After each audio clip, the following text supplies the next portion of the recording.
"The house belongs to me now," Amanda declared, waving Dad's will like a victory flag. "You should start packing your things, Emma." I stood in our childhood living room, still wearing my black funeral dress, watching my sister claim our family home with the same entitled attitude she had since we were kids. My name is Emma Mitchell, and at 32, I had just lost my father to cancer. While most families come together in grief, mine was falling apart over property rights. Well, specifically, my younger sister was tearing it apart. "Did you even read the whole will?" I asked quietly, running my hand along the familiar wooden banister of our Victorian-style home, the house where Dad had raised us after Mom passed when we were young. "I don't need to read beyond this part," Amanda smirked, pointing to the clause that named her as the inheritor of the family home. Dad clearly knew who deserved it more. I could have argued. I could have pointed out that I was the one who came home every weekend for the past year to care for Dad during his chemotherapy. I was the one who managed his medications, drove him to appointments, and held his hand during the worst nights. Meanwhile, Amanda had been too busy with her social life to visit more than twice during his entire illness. Instead, I smiled. "You're right, the house is yours." Amanda's triumphant expression faltered slightly, thrown off by my easy acceptance. "Well, good. I'm glad you're being reasonable for once." Our childhood home, a beautiful Victorian built in 1920, had been in our family for 3 generations. Every corner held memories. The height marks on the kitchen doorframe, the secret hideaway under the stairs, the window seat where Dad used to read us stories. But Amanda saw none of that. To her, it was just another asset to add to her collection. "When do you want me out?" I asked, maintaining my calm demeanor. "By the end of the week," she replied, already pulling out her phone to take pictures for social media. "I have renovators coming next Monday. This place needs a complete overhaul to be Instagram-worthy." My heart clenched at the thought of Amanda gutting our childhood memories, but I kept my expression neutral. "I'll be gone by Thursday." That evening, as I packed up my room, I found the old leather journal Dad had given me on my 16th birthday. Inside, tucked between the pages, was a letter dated just 3 months ago. "My dearest Emma, by the time you read this, the will reading will be over. Amanda will have the house, as she's always wanted. But you, my precious daughter, you've inherited something far more valuable. Remember the stories I used to tell you about your grandfather's legacy? There's a reason I made you promise to keep the old workshop locked until after I was gone. Tomorrow morning, go to the workshop behind the house. The combination to the locked cabinet is your birth date. What you find inside will explain everything. Love, Dad." I closed the letter, memories flooding back of the countless hours Dad and I had spent in that workshop. He taught me everything he knew about restoration and carpentry, skills Amanda had dismissed as boring old people stuff. The workshop had been our sanctuary, our special place. The next morning, while Amanda was at brunch with her friends, probably bragging about her new property, I made my way to the old workshop. It looked exactly as we'd left it after Dad's last good day, tools carefully arranged, projects half finished, waiting for hands that would never return to them. The locked cabinet had been a mystery for years. Dad had always said it contained family history, but never opened it. Now, with trembling fingers, I entered my birth date into the combination lock. 04 to 1589. The lock clicked open. Inside I found another letter, this one yellowed with age, and a stack of documents that made my breath catch. Property deeds, stock certificates, bank statements, and photographs, dozens of them, showing buildings, businesses, and land holdings I'd never known existed. "My clever girl," Dad's letter began. "If you're reading this, you've already shown more grace in handling Amanda's inheritance than she deserves. The house was never the real family legacy. Your grandfather built an empire, piece by piece, but he knew the importance of keeping it quiet. These properties, these investments, they're the true inheritance, and they're all yours now." You see, I watched both my daughters grow up. One saw only what was on the surface, demanding immediate gratification. The other understood the value of patience, hard work, and kindness. You, Emma, are your grandfather's granddaughter in every way that matters. The house, it's just a house. But what you're holding in your hands now, that's your grandfather's life work, carefully maintained and grown over the years. The workshop company was just the public face. Behind it, there's so much more. Take care of it, Emma, and remember, Sometimes letting others think they've won is the smartest move you can make. Love, Dad. I sat on the workshop floor, surrounded by proof that while Amanda was celebrating her ownership of one house, I had inherited an entire real estate empire. Dad had known exactly what he was doing, and suddenly, his peaceful smile during his final days made perfect sense. My phone buzzed with a text from Amanda. "Don't forget, everything needs to be out by Thursday. I'm thinking of turning your old room into a yoga studio." I looked at the documents spread around me and smiled. "No problem." I typed back, "Take good care of the house." After all, she could have her Instagram-worthy Victorian. I had bigger plans to attend to. The next few days passed in a blur as I moved my belongings into a modest apartment downtown.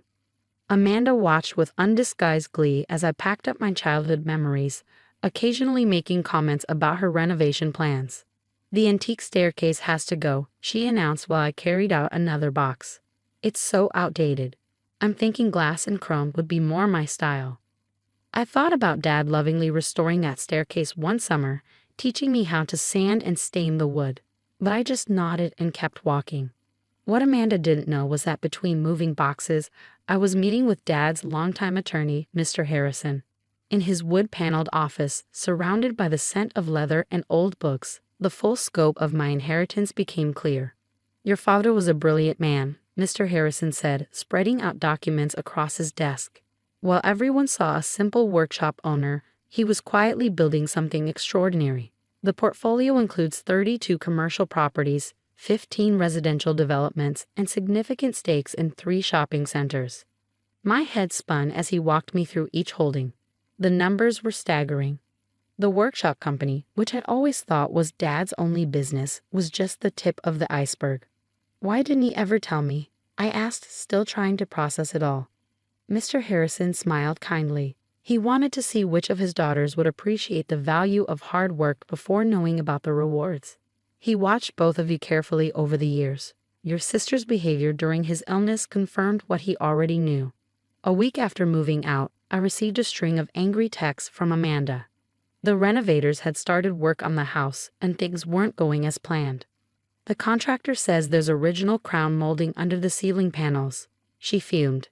"It's going to cost a fortune to remove. And apparently, the hardwood floors are historically significant or whatever. This is such a hassle." I thought about all the weekends Dad and I had spent uncovering and preserving those very features. "That's too bad," I texted back. But Amanda's frustrations were just beginning. The house, it seemed, was fighting back against her modernization attempts. The simple bathroom upgrade revealed intricate tile work that would be criminal to destroy. The quick kitchen renovation uncovered custom cabinets worth more than her planned replacements. "This house is impossible," she complained when I stopped by to collect my last few items. "Everything I want to change, some expert tells me I shouldn't. And the property taxes, Dad never mentioned how expensive those were." I watched her pace the living room, her designer heels clicking on the hardwood floors she couldn't bring herself to replace. "Old houses can be challenging," I offered mildly. Meanwhile, I was settling into my role as the hidden property mogul of the city. Mr. Harrison introduced me to the network of managers and maintenance teams that kept the empire running. I visited my properties discreetly, learning the stories of each building, meeting the tenants who had no idea their new landlord was the quiet woman taking notes in the corner. One afternoon, I received an unexpected call from Amanda's husband, Tom. "Emma, I need your help," he said, sounding stressed. "Amanda's in over her head with the house. The maintenance costs are eating through our savings, and she refuses to admit it." I leaned back in my office chair, my real office, in the penthouse of one of my commercial buildings, not that anyone knew that yet. "What do you mean?" "She spent a fortune on failed renovation attempts, and now the property taxes are due. We can't afford this place, but she won't listen to reason. She keeps talking about her influencer home makeover series like that's going to pay the bills." I thought about the house, about Dad's careful stewardship of it over the years. Has she considered selling? "To who?" Tom laughed bitterly. "After all the failed renovations, we take a loss. Unless," he paused. "Would you be interested in buying it? You know the place better than anyone." I smiled, thinking about the portfolio of properties sitting on my desk. The family home would make a perfect addition, restored and preserved the way Dad would have wanted. I might know someone who'd be interested, I said carefully. Let me make some calls. That evening, as I stood in my new office overlooking the city lights, I thought about Dad's letter. He'd known this moment would come. Amanda had wanted the house so badly, never realizing it was the least valuable part of the family legacy. She'd chosen the shiny object, the immediate gratification, while Dad had quietly prepared me for something much bigger. My phone buzzed with another text from Amanda. The property taxes are due next week. I don't suppose you have any brilliant ideas. I looked at the city spread out before me, at the buildings I now own twinkling in the darkness. Among them, our childhood home waited, ready to return to the family legacy Amanda had never known existed.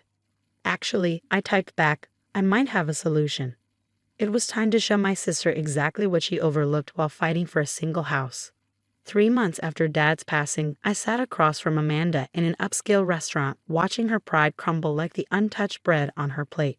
Between us lay a purchase offer for our childhood home, one that would solve all her financial problems. I don't understand, she said, frowning at the document. How can Mitchell Heritage Properties offer this much? The house needs so much work after all my renovation attempts. I took a sip of water, savoring the moment. Mitchell Heritage Properties specializes in historic home restoration. They see the value in preserving architectural history rather than modernizing it. What Amanda didn't know was that Mitchell Heritage Properties was just one branch of my inherited empire, named after Dad's workshop, the same workshop she dismissed as that dusty old building. But this offer, she gestured at the paper, it's more than double what the house is worth. The company has a particular interest in this property, I replied carefully. They understand its historical significance. Amanda's eyes narrowed. And how exactly do you know so much about this company? The moment had finally arrived. I reached into my briefcase and pulled out a sleek portfolio bearing the Mitchell Heritage Properties logo. Because Amanda, I own it, along with quite a few other things Dad left me. Her face went through a series of expressions. Confusion, disbelief, anger. What are you talking about? Dad left you nothing but that old workshop. The workshop was just the beginning, I explained, opening the portfolio to reveal photos of my properties across the city. While you were fighting for the house, Dad left me his real legacy, the empire he and Grandpa built quietly over decades. Amanda's hands trembled as she flipped through the pages. These buildings, the River Plaza Mall, the West Side Apartments, these all belong to me, I finished quietly.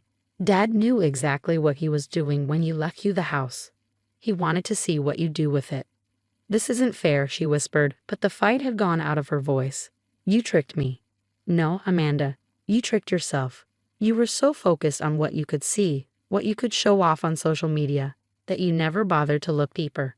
Dad spent years teaching me about property management, restoration, business. Lessons you called boring and refused to learn. Tears welled in her eyes. Why didn't you tell me sooner? Why did you let me struggle with the house? For the same reason Dad let us make our own choices. Some lessons we have to learn for ourselves. The waiter arrived with our meals, giving Amanda time to compose herself. When he left, she looked at me differently, not with her usual condescension, but with something close to respect. So what happens now? She asked. Now you have a choice. You can sell the house to Mitchell Heritage Properties for a very generous price, solving your financial problems. Or you can keep struggling with maintenance costs and property taxes while trying to turn it into something it was never meant to be. Amanda was quiet for a long time, pushing food around her plate. Finally, she looked up. Will you restore it the way Dad would have wanted? Every detail, I promised. The crown molding, the hardwood floors, even that antique staircase you wanted to replace.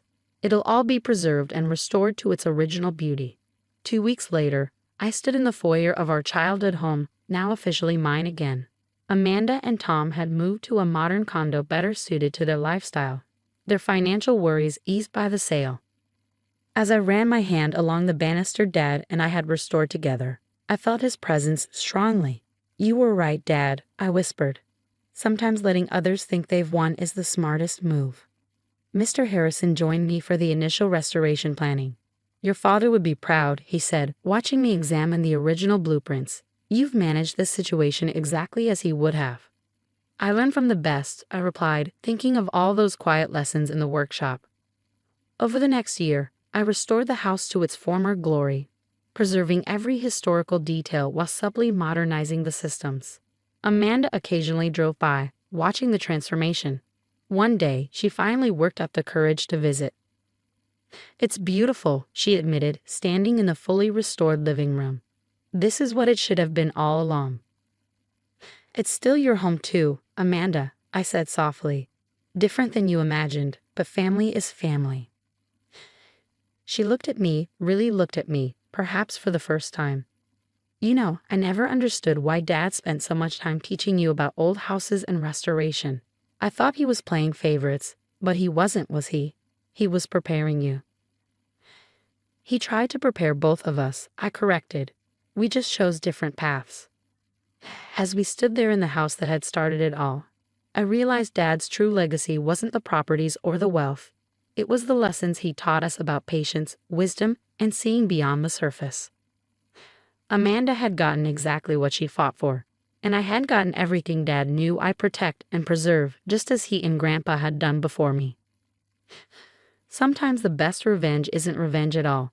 It's simply letting life teach its own lessons.